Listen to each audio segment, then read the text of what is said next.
Good morning. Hello and welcome back to another SouthernAirs video with myself, Matt Banjoman Walker. Susanna the Mushroom Hunter and Tyler Jett from McDowell, as always at your service. And today we are taking a little look around the Oslo Teknisk Museum, which basically is like a little science museum of sorts. And apparently there's a decent little aviation collection in here, so that should make up for the fact that we couldn't do the Armed Forces aviation collection on this very trip. Absolutely, so let's get in and check it all out. I'm excited, are you? Oh yeah. let's go. Right, so we're in the lift and we're heading to level 4 because we're going to start at the top and work our way downwards. Very top to the very bottom. First floor, the bottom floor. Saves us having to do floor 2, go up and then swing back to level 1. Exactly. Might as well just do it in chronological order. Let's go see what's like. And the first section is... That's the Caravel. Oh yeah.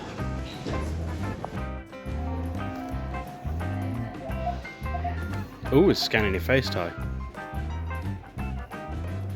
The camera's just up top there.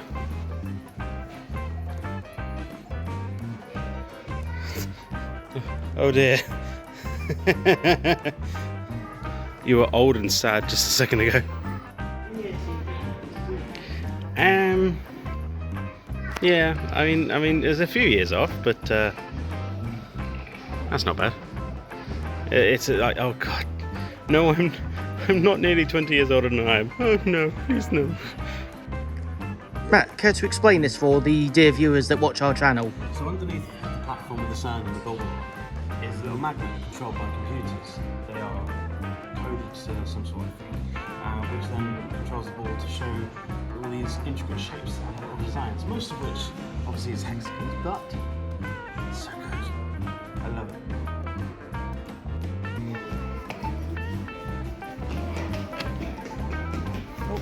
Yeah. Easily overlooked. Oh, you view that little telephone there in the middle? You that football telephone.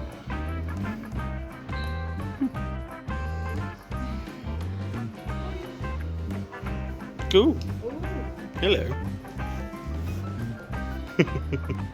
That's so cool. There we go, that's a bit better.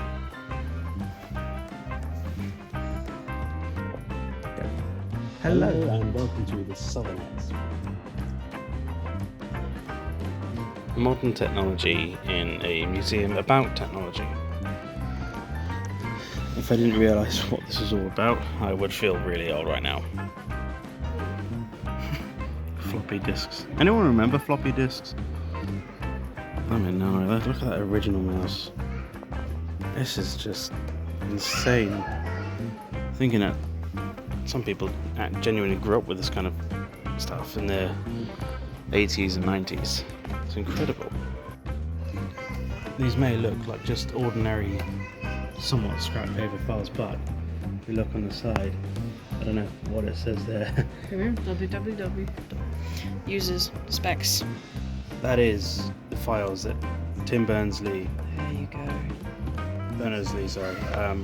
used to create what we know as the internet. World Wide Web, www. Holy mother of God. Okay, so this might take a bit of time to explain for anyone born after 1995, but for anyone born before 1995, you might recognise this old mobile phone. This is a brick phone. This is the original mobile phone design that yuppies would have used, you know, proper like fancy up and coming businessmen back in the 80s, your Del Boy types, your wide boy persona types.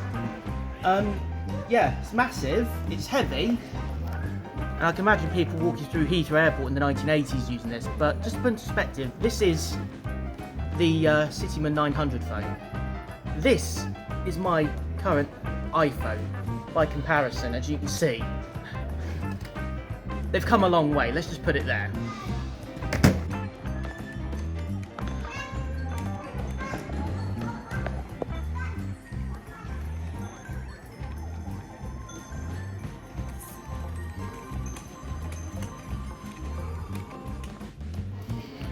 So on the next floor down, we're on floor 3 now, there is a lot of classic, and I mean classic vehicles right there.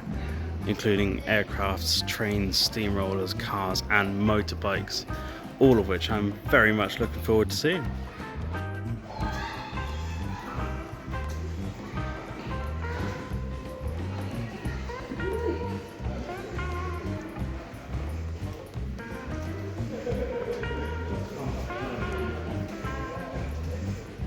Oh, hell yes. Hello, baby. The best of the bunch. Very nice.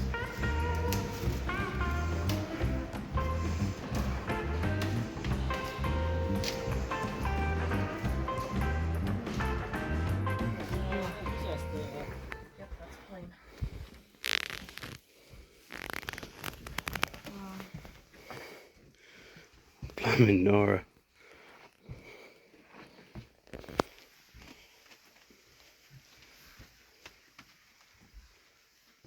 Yeah, and we just remove the seats so we can have All visitors, yeah. groups in here. Would it be okay to go up to the front? Yeah, just no. Of course, no sitting touching. down. Yeah, thank you, thank you.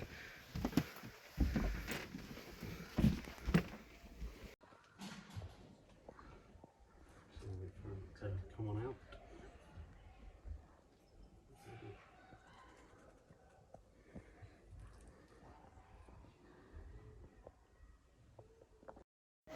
Just want to say a very quick thank you to the aviation volunteer there. He was lovely letting us up in the cockpit because it was closed off just before we went up inside. Yeah, or he even saw into the us plane. and went, I have geeks. Yeah. Better let them in. Yeah, That was so nice of him. That was lovely. Tyler's over the moon. He's not going to stop talking about that all day now. So I'm currently stood under the cargo bay of the Aviation Caravel, and I thought now would be a good opportunity to give you a couple of facts. So SAS was the second airline to operate the Carravelle, which was a French-built aeroplane. They were behind Air France, the flag carrier of France. Now, France and the Nordic countries were two of the biggest areas in Europe where you would see Aviation Caravelles. So SAS was a big operator, neighbouring Finnair was a big operator, and a lot of charter airlines in Scandinavia, Finland, France, all took on the Carravelle. Sabina in Belgium was another big operator, Transavia in Holland was another big operator, and the Caravel first flew in 1959. It was the second European jet air commercial airliner to enter service after the Dablin Comet from Britain. And if I remember rightly, the last Caravel flight took place around 2005, so almost 20 years ago. There are quite a number of these bad boys in museums over France, the Nordics, and there's a few preserved in Italy as well. But yeah, this is the very first one to enter service with SAS. Of course, there's not only just like planes, cars and motorbikes, they also have trains. So for all you train enthusiasts, please do tell me what exactly this is and how it all works, because I am quite curious.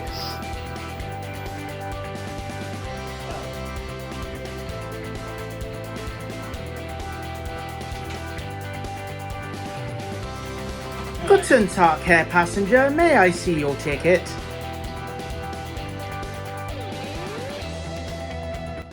So we're about halfway through the museum. We've done floors 4 and 3. We've got 2 and 1 left to go. How are we enjoying it so far? Actually, not a bad little place to be at. It's pretty decent. We got very lucky with that Caravel. We did, absolutely. For Absolutely. 190 is it krona? Chrono. Yeah. Yes. It's actually really good. Does proper also do, decent. yeah. Definitely recommend. Yeah. And it's also very, unlike the other museum, this one is a lot more family friendly. It is, yeah. Yeah. Yeah. Lots more things to touch and play about with the kids. Hence the truck I was just in. And also the arcade machine we spent That's fun. to. Arcade It machines was are so fun. Yes, we are just big children. Why not? How cool is that? There's a pretty sweet little model here. Awesome. So much detailing everywhere.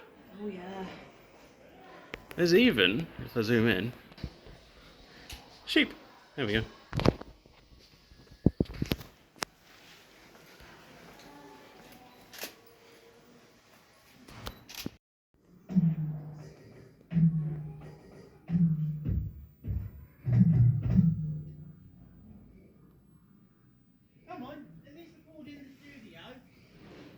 No, I don't want to break my microphone.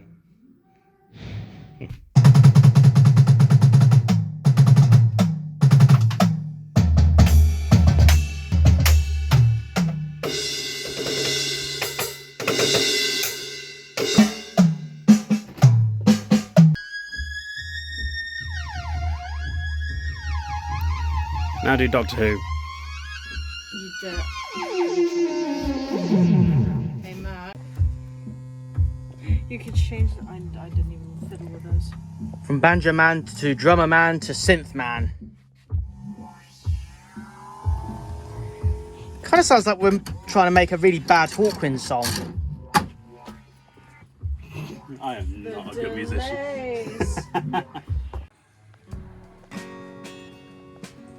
Wow, so this is like an old-fashioned paper machine. How rad is this? I think they still pretty much make paper machines like this to this very day. They're probably a bit more sophisticated in some areas of the process, but yeah, this is basically how newspapers, writing paper, books, all that was done back in the day. So this one dates back to 1930 and it goes on for yards. So I'm down at the bottom and it finishes all the way up there. That is pretty sweet.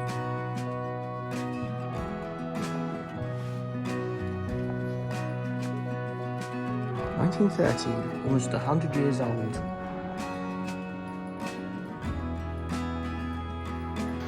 So there is an entire section based around life, medicine, medical practices and death in this museum, just sort of by that wall behind us. However, we're not going to show any of that because It can be a bit sensitive. it's, yeah, you got to be really careful. So There are a few bits that I think we can put in that I filmed. It's mainly stuff that's like the eye and lung, for example. Oh, yeah, yeah. Yeah, but it's very Equipment. limited. what you Yeah, can do. because there's a lot of stuff in there I wouldn't want to put up on the internet for people to look at, especially if it upsets people, if it's Yeah. a sensitive subject. There are a few wet specimens, and there is a mummy. So it is fascinating. I do recommend, but we're not going to show everything. yeah, if you do want to see it, definitely come down to this Technic Museum. And like I said, if you do go to the medicine bit, please note that unlike most of the other bits of the museum, it is meant for a mature audience. Please enter at your own discretion. Yeah.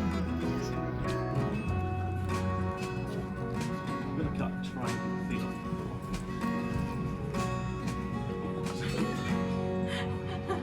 off. Okay. That's enough excitement for one day. Banjoman, you're up first to take on the gas pipe. Down he goes. He's through. Susanna, your turn. I'll just take my stuff with me, right? Let's go. How small are we?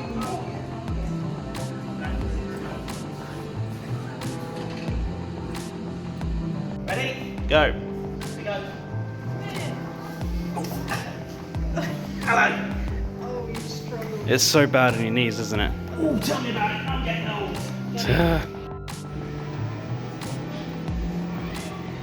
This is super weird. Oh, whoa.